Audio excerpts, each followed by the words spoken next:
Hi. I've been speaking recently about the book and about how the different chapters cover different aspects of first getting ill, going into hospital, the coma period, and then I started to talk about what it was like during the recovery stages. And the recovery stages are still going on. Even though I came out of hospital and out of rehab in April of last year. Throughout the period from around about mid-March, end of March, until the end of December of last year, I was essentially getting better. I was improving all the time. Physically, mentally, my attitude, everything was getting better. But in January of this year, that upward curve suddenly took a downward dive.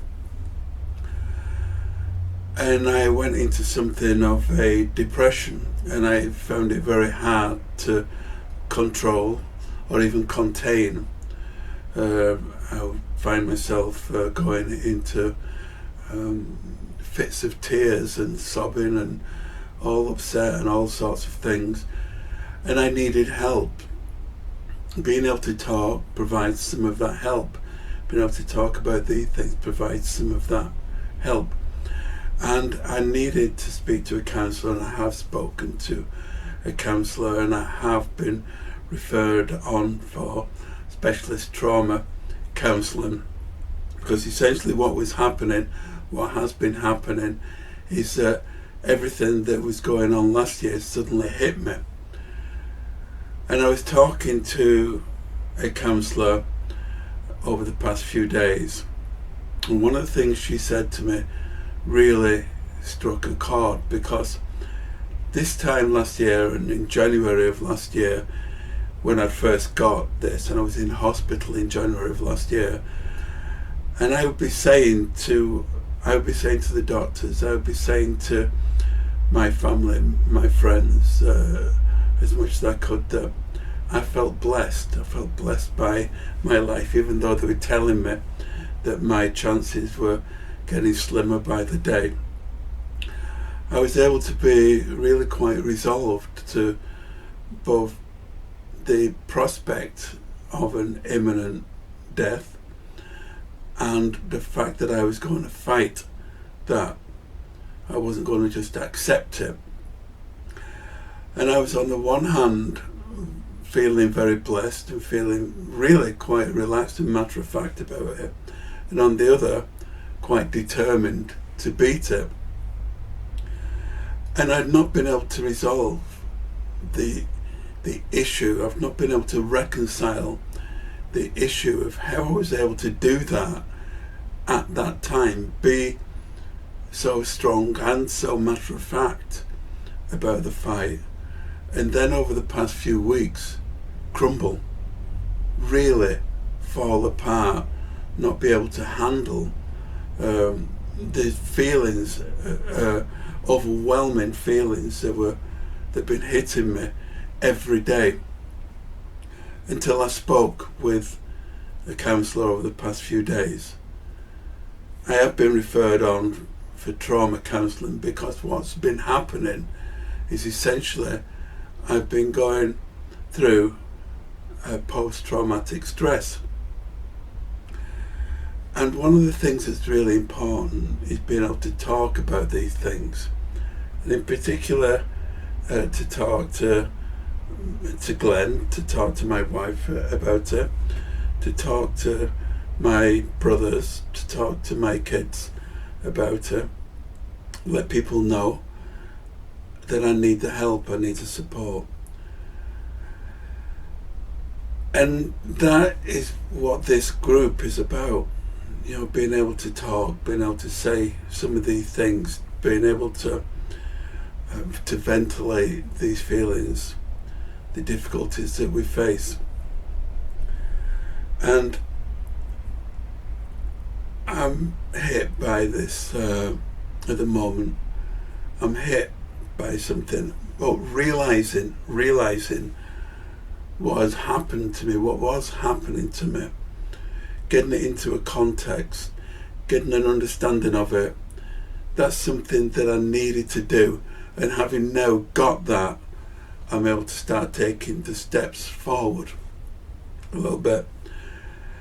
Yesterday I broke down in tears several times. One of them, last night, I watched Kate Garraway's program on taking care of Derek, her husband, and he of course was hit much worse than me. But when I saw some of those things,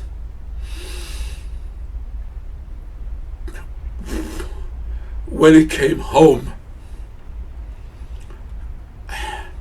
he's greeted by his kids. That was what it was like for me. I was more capable, but the feeling, my heart broke for him. When it showed him being helped to stand into a frame so they could be washed, so they could move a little, that brought back the memories of the first time that I was standing up in hospital, how difficult it was. My heart broke for him. My heart broke for his family. It broke for me and my family. And I need to get it over to people that don't experience this. I was on a phone in the other day as a caller, not a host or a guest, and I was listening to other people talking about COVID, just the flu. We've got to stop all these restrictions, all of this, having to isolate if you test positive. And I'm thinking, oh God, no! How can people still believe that? How can they still believe that this is the flu? This is devastating for many people. People have died. People are still dying. People die in the hundreds by the day.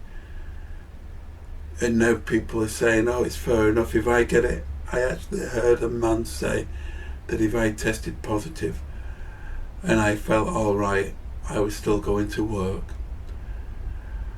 He said I would basically callously infect anyone that came in my path because I want to go to work, and I have the freedom to do that now. This is not going away. This is not going away in the near future, and I'm not saying that we should all be trapped in our homes. We shouldn't socialise, we shouldn't go to work. We should be conscious of how this impacts on people, understand how difficult it is, understand that for those people that have been impacted upon, not just those that have suffered it, our families, our friends, the people that suffer the consequence of this, the people that suffer alongside us, the people that support us, it's not going away, it's not going to go away. We need to be considerate of each other. Let's think of each other and how these things affect us. Let's talk about it. We have a couple of new members to this group. One has already posted. I hope that we all get the chance to talk about it because it does good to do so. So please talk. Please protect each other. Please continue to wear the masks. And if you test positive, please isolate. Thanks for watching. See you soon. Bye.